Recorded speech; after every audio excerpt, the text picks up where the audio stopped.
Hi, my name is Matt, and I work at Arizona State University. This is the overview of the live workshop, and this is for instructors to give you a sense of what to expect for the live workshop. I'm going to go over the materials that will be available to you, and also talk about the handouts and the slides. So what you should see here first is a PDF, and this should be available to you. Here you can see some instructions for the live workshop, and then you see the agenda. So the live workshop follows the online modules. Up to this point, the residents should have completed 3 online modules, and then they come to the live workshop, which should be about 2 hours long, and here they complete or they participate in actually 4 presentations. The first one is a short presentation that just reviews the content that they learned from the online modules. There's no case scenario associated with the first presentation. The second one is about interpersonal communication, and the case scenario is behavioral health interview. The third one is intervention with another case scenario, and then the last presentation of the live workshop is care planning and care coordination with this case scenario.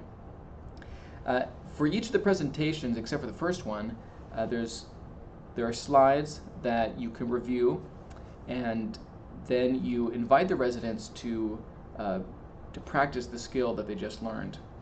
The slides that you have, if you look in the notes for each of the slides, you should see text that you can use when you're presenting the material. We wrote this specifically for instructors, and so you could read it word for word as you're going through the slides. We wanted to make the slide presentation as comfortable and easy as possible for the instructors. Here on the right side of this PDF, you can see the first case scenario, behavioral health interview, and this is for the resident who is playing the role of the patient. You can see the instructions that they follow, and then the scenario, and then some bulleted guidelines that they can follow for playing that role.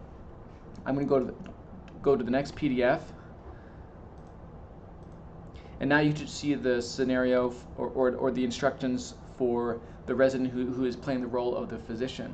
Here are the instructions, and then you can see these kind of gray highlighted prompts that they can follow as they go through the scenario.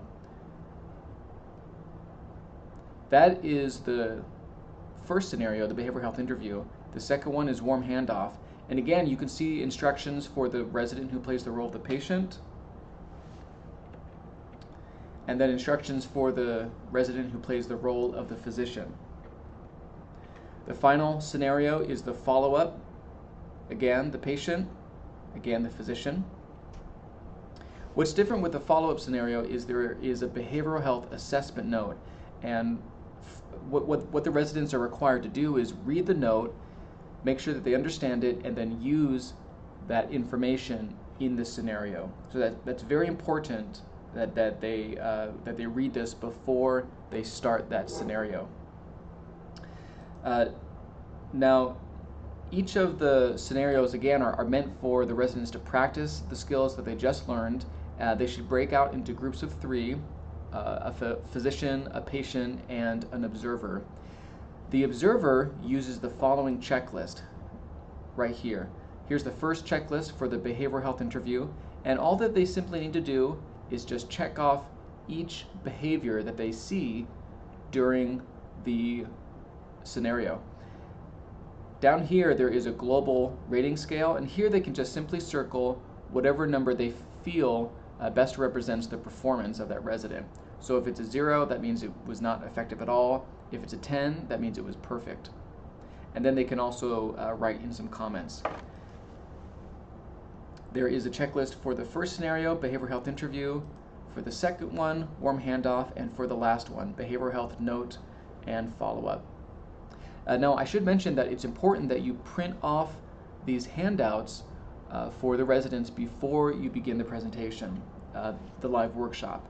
And each resident should have a copy for themselves. I'm going to go to the slides to show you what those look like. Here you should be able to see an example of the first presentation. This is the review of modules, and there are about 23 slides. There are also some links to YouTube videos that you can show as well. The slides they have the same style, so each of the other 3 presentations should have a similar feel and look to them. So once you get through the last scenario, which is the follow-up and the behavioral health node, you should be done with the live workshop. At that point, we recommend that you give the residents protected time to complete the final online modules, and there are 3 online modules. Thank you, and I hope that this was helpful, and I hope that your live workshop is a smashing success.